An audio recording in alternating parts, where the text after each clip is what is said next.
will sense it. Thieves, raiders will sense it. And they'll be like, yo, people there have high morale.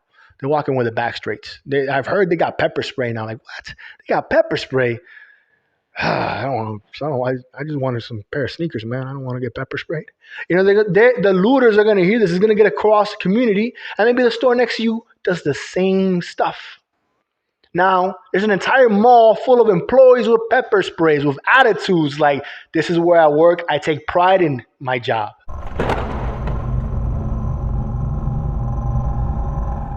How to prevent looting of a store. Hey guys, welcome to Advancing Security, your source for security guard pro tips. My name is Jay Gutierrez, and that is today's topic: how to prevent looting at a store. Just so you know, I have 5 bullet points I want to get across in this video.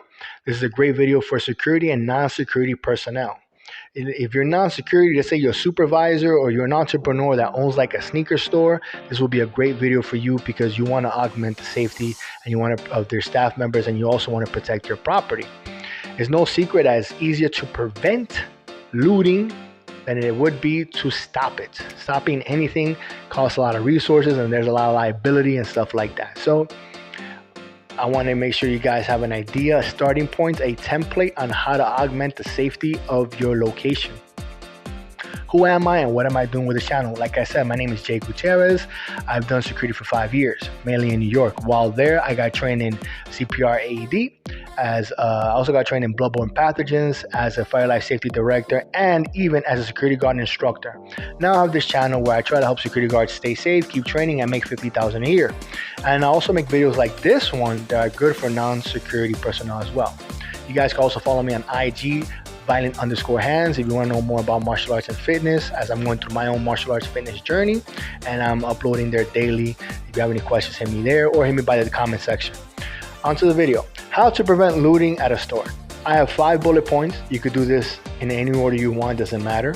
But these are just general guidelines and rules you should follow. We'll talk to an expert about safety and security for your store. An expert thinks differently than a regular civilians when it comes to safety of your store. They will look into the foot traffic. They will ask you, what is your items? What is the most expensive thing you have here? Is it electronics or is it toys? Like, what is it that you sell here? They're going to look into that. They're going to study body language. They're going to look into the structure of the building. They're going to look into how people walk into your store. When they come to your store, before they come in, they're outside. Are they looking around or they just walk straight through? Because if they're looking around, maybe you have some art there. Maybe you're putting some information that makes them have to stop and read. Or maybe you have some cameras that they're looking at. You don't know. Maybe it's an inspiring architect. What the heck do you know? But you don't think that way. A safety security expert will think that way. And then based on how they're seeing things, they're going to do an analysis and then give you a report. The report might be verbal, might be written, depending on how you want it. And then from there, you could train your staff and be better prepared. Número 2, go face to face with your local law enforcement, guys. Go to the police precinct. You know, you can go there during the community council meetings or just ask for a face-to-face appointment with a captain or a lieutenant or somebody there and ask them, hey, how are you keeping the community safe from raiders? I'm calling them raiders instead of looters because they're just coming in and out like the Vikings, right? And he's like, and they're gonna give you information like, well, we really can't do this. We could do this. We could respond. You know, we can have more foot patrol, but that just depends on certain particular areas. And then from there, you start collaborating and coordinating with law enforcement. You're gonna motivate also those police officers there when you go there preemptively. You're like, hey, my name is John. I have a sneaker store. I have 15 employees, and I'm kind of scared that I'm gonna be next. Because this happened in this store, this happened in that store, and they're just making their way uptown or downtown. They're making their way to my store eventually. I might get hit soon, and then I'm gonna lose some employees. I'm gonna lose property. How are you keeping me safe? How can I keep myself safe? How can we work together? You ask those questions, you're gonna get some answers, and from there you can start building a standard operational procedure. You also motivate law enforcement. You're going to motivate them to be like, look, this is an ally. He wants to work with us. He's not working against us. He's not trying to defund us or anything. He's on our side. He's in for the community, not just himself. And they're going to come. They're gonna do their best they can. They might train your people, speak to your people, to assure them of their safety. That like they give them realistic expectations and things like that. So go talk to your local law enforcement. That's number 2. Number 3, humanize your store. Humanize your employees. Go to the junior highs, the high school, and the colleges. Go to the basketball courts. Go to the YMCA and tell them crack is whack. Tell them that looting is not good for anybody. That it's the wrong way to fix the community. That people are going to be put out of work. You imagine you're the only pharmacy. You're the only pharmacy in town. And people are going to come loot you. Now they have to drive 20 minutes to the nearest town to be able to get whatever they need. You put this into their heads. You make some flyers. You go to the auditorium. You give some coupons, stuff like that. And you tell them, hey, I'm John. I got a sneaker store over here. I specialize on, X, Y, and Z sneakers. If you ever want to come by, here's a 10% discount just for being you. Please raise awareness that looting ain't cool and whatever. Number 3. Number 4, study your structure. Study your building. Learn about your exits. Learn about your locks. Learn about your gates if you have any. Do you have latches that's on top or in the bottom that closes the doors? Are your doors see-through? Are they hard glass? Are they wood? Are they metal? What kind of doors do you have? What kind of windows do you have? Are they the kind of windows or doors that could take a couple of kicks, but if you throw a cinder block at it, it'll come down, or it could take a couple of rocks? Really analyze those situations. And based on that, you could train your guys and telling them what to do. Like, hey, we have an automatic electrical gate. You turn this key, you press this button, and the gate will come down. If you see a crowd building in the front, bring that gate down. Turn off the lights, put the close sign, and exit the building. Like, these are the type of ideas and strategies you start building when you start communicating and, you start analyzing and you get the right experts and you understand your structure. Last one, empower your staff. Tell them, Veronica, I know you have 2 kids, you're a single mom, whatever it is. I want to keep you safe as best I can.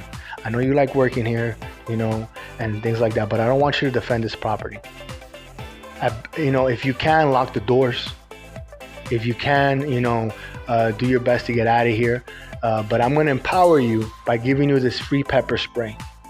Now, it's now company policy that during these dire times, until I say so, you're going to have to carry this pepper spray or you're going to probably lose your job. And they're like, but why? Why don't you carry this pepper spray? Because I cannot guarantee your safety. Everything you see here is insured. And if it breaks down, if it burns, if it gets stolen, yeah, it's going to hurt me. But it's going to hurt even more if something happens to you. What's going to happen to your kids if something happens to you? So I want you to carry this pepper spray, this flashlight, this radio for communication. But I'm not security. I'm not telling you to be security. I'm just saying to carry this with you if something were to happen in this store, so that if you have to run, if somebody's trying to hit you, you have something to augment your safety with. I'm not telling you to use this and be a cop or something. No, I'm telling you to use this for self-defense, not to protect this property. You empower your staff members. You empower them. Let them know that I'm working with you. As the owner, I'm working for you to keep you safe. I'm in contact with local law enforcement during this shift. There's 20 cops in the streets. I requested that they add this store into their foot patrol. They told me they're going to have a vehicle parked in front as they go to do the foot patrol on the community a couple hours a day. Now, this does not guarantee your safety, but it does increase it. Your staff members are going to be more motivated. They're going to say, hey, I got a boss or a supervisor on point. We're working with security. We're working with law enforcement. I know it's dangerous, but I got to keep paying the bills. I got two kids here. I'm a single mom. I got mouths to feed. Sell it. Sell the idea of safety so they can understand, and they believe in the workplace. They believe in you. They believe in themselves. They understand that there's something that can happen, but they have the tools to protect themselves. It's better for them to come with that attitude, because people will sense it. Thieves, raiders will sense it. And they'll be like, yo, people there have high morale. They're walking with the back straights. I've heard they got pepper spray now. Like, what? They got pepper spray? I don't know. I just wanted some pair of sneakers, man. I don't want to get pepper sprayed. The looters are going to hear this. It's going to get across the community. And maybe the store next to you does the same stuff. Now, there's an entire mall full of employees with pepper sprays, with attitudes like, this is where I work. I take pride in my job. You're not going to loot here. The community is gonna hear that, like, yo, that's where we go to. We gotta support those guys. Guys, if you found value in this video, press like. I make these videos to help out people, and I want to be able to, reach as many minds as I can about safety and security. And with your support, we can. Like, leave a comment down below saying thank you and gracias, or ask a question about safety and security. Subscribe if you have not yet. Share this video to your security guard guys, to your cousins or aunts or neighbors that work in retail or that own a store. This is a very good video. It's a very good channel. I believe in it wholeheartedly. Even though we're not monetized or anything, I do it out of the love of my heart for you guys. So take care of yourself. Love yourself. Peace. Lo quiero mucho. Oh, follow me on Instagram at Violent Hands. That's Violent_Hands for martial arts and workout tips and content. Peace. Lo quiero mucho.